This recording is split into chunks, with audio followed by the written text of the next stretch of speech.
Aujourd'hui, on fête les 20 ans d'un outil que j'avais créé en 2004 à la Somone, après des investissements. Il y avait une cause et il y avait aussi une raison de le créer, cet outil qui s'appelle ONITS, Organisation nationale pour l'intégration du tourisme sénégalais, qui avait pour but de nous unir, de réunir nos forces, nos connaissances, nos compétences pour pouvoir faire face aux problématiques du secteur et aussi pour pouvoir avoir les moyens d'aller dans les foyers émetteurs et présenter nos produits en termes de promotion.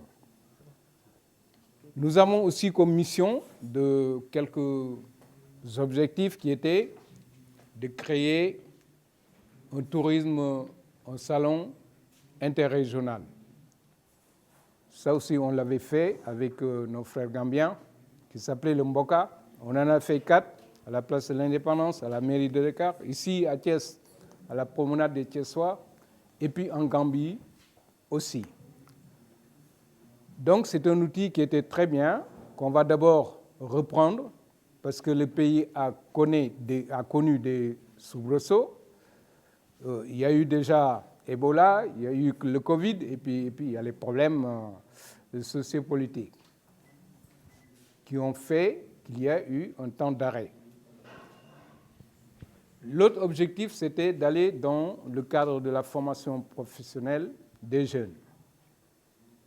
C'est une époque où on parlait de tourisme durable, d'écotourisme, de tourisme responsable, etc. Et donc, avec l'Union européenne et puis aussi avec la Banque mondiale, 5 pays ont été choisis, dont le Sénégal, que je représentais à travers notre organisation ONITS pour sortir des manuels didactiques.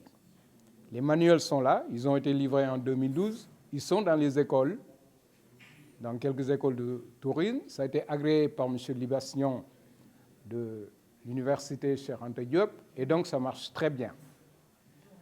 Bon, nous avons aussi produit un bel outil, mais qui n'a pas pu avoir l'ouverture ou la chance d'être promulgué par le ministère du Tourisme.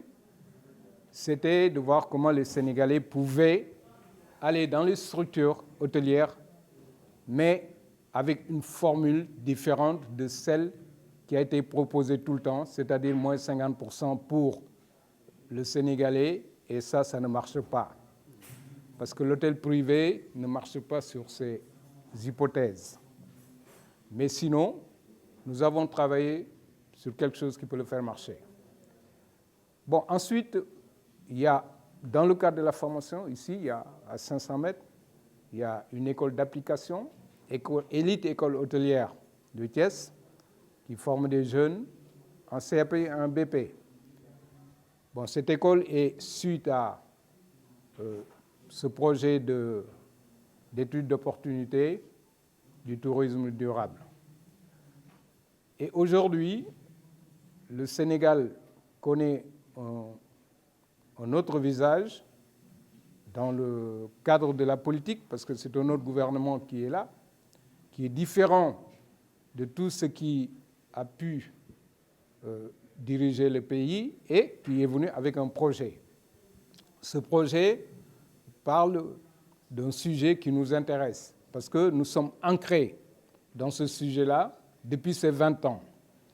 Donc faire du tourisme durable, de l'écotourisme et du tourisme responsable.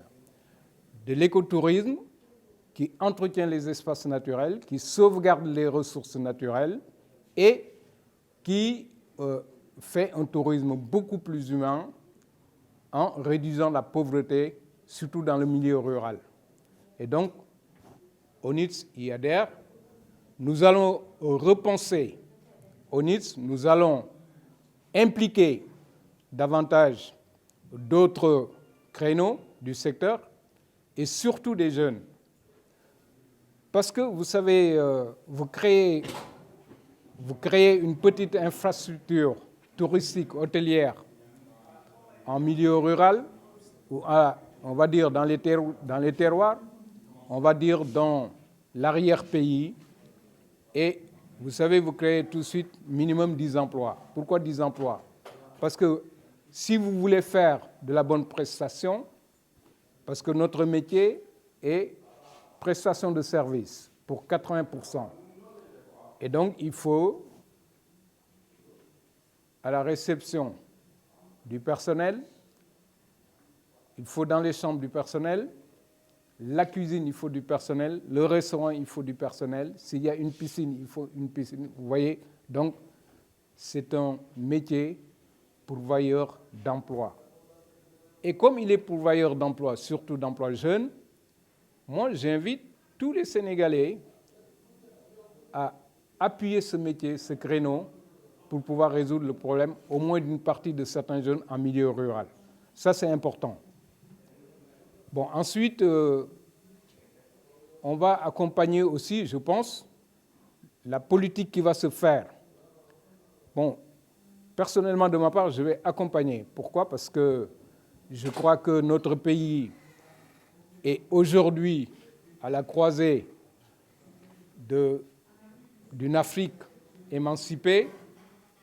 Nous avons des atouts indéniables parce que tout le monde en parle.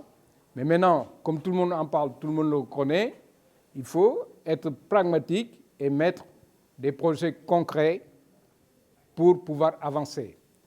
Ici, à 10 minutes, nous allons avoir un aéroport international. Il va faire partie des premiers de l'Afrique.